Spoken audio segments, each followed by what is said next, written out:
据外媒报道，中美将竞争核动力卫星。那么，核动力卫星有些什么优点？为什么一些航天强国、大国都在积极的开发这种新型卫星呢？观众朋友、网友朋友，大家好，我是付千少。据美国防御1号网站报道，美国和中国很可能在下一阶段会就核动力卫星技术的发展方面展开竞争。该媒体报道说呢，如果未来的美国卫星要躲避俄罗斯或中国的火力，特别是反卫星武器系统，这就是五角大楼正在研究核动力推进装置的原因。当然，这是星载的核动力装置。美国米切尔航空航天研究所最近发布了一份新的报告，透露了将核动力航天器送入轨道的一系列想法。其实呢，这不是一个新的概念。上个世纪，美国、俄罗斯都在研究过星载的核动力装置，甚至呢，美国还曾经计划开发核动力火箭。其航天局和原子能委员会一直在努力对其核火箭进行飞行探索和试验，直到越南战争耗尽了该计划的资金，这项雄心勃勃的计划才于1973年最终被取消。根据米切尔研究所的说法，核推进要比传统的液体火箭燃料有很大的优势，它具有更长的续航时间，效率呢也几乎是其2倍。报告指出，星载的核动力装置可以提供超过100千牛的推力，这足以让一辆典型的汽车在0.3秒钟内从每小时0英里加速到60英里，也就是大约每小时110公里的速度。这对于帮助卫星或者发现来袭导弹、避免太空武器的打击，可以说至关重要。该媒体称中国正在沿着类似的路线努力，到2040年，中国就有可能部署自己的核动力卫星。美国的相关人士表示，目前中美两国在高超音速导弹武器系统和技术方面已经存在着差距。这个差距不是中国比美国落后，而是美国落在了中国的后面。这个教训对美国政府来讲，应该提供了一个警示性的故事，绝对不能让这一幕在核动力卫星领域再次上演了。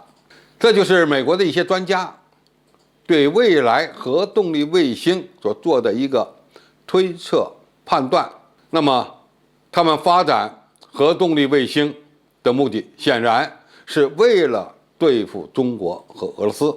那么，核动力卫星一旦升空，是否将会改变未来太空力量的规模和态势呢？其实不见得。那么，核动力卫星它最大优势在哪？一个，它能够提供长时间的持续动力，为天上的卫星提供能源，让它们能够长期不间断的在寒冷的太空中运行活动。另外呢，由于它的能源充沛，完全可以为这个卫星呢提供一些额外的能源，用于变轨飞行。那么变轨飞行在核动力卫星的技术性能方面是一个很重要的要求。为什么这么说呢？按照五角大楼的规划，新型的核动力卫星除了能够维持侦察卫星、通讯卫星或者是其他功能卫星长时间的在轨工作运转以外呢，它还能够主动的规避敌方的反卫星武器的攻击。那么要想达到规避的目的，就需要它有较强的变轨能力和加速偏离的能力。前面举的例子，在0.3秒之内它就能把自己的速度从0变为每小时100多公里，这足以让它规避对手导弹或者是其他武器系统的攻击了。但是核动力卫星在发射使用过程中呢，也会存在着一系列的问题，因为核动力装置如果一旦出事儿，就会污染全球。首先是要污染大气层，你在发射过程中，如果火箭发生爆炸，必然会波及星载的核动力装置。那么一旦这种小型的核动力装置破裂甚至爆炸了，那么对某些地区会构成长时间的核污染。你怎么来避免这样的问题？这个是必须认真研究解决的。实际上呢，在若干年前，很多国家就呼吁这些航天大国不要开发核动力火箭和核动力卫星，因为一旦它们发生事故以后，往往会带来灾难性的后果。因此，目前世界上绝大部分的卫星采用的都是太阳能发电的这种方式。当然，它们也可以携带一部分的燃料用于变轨或者是调整姿态来使用。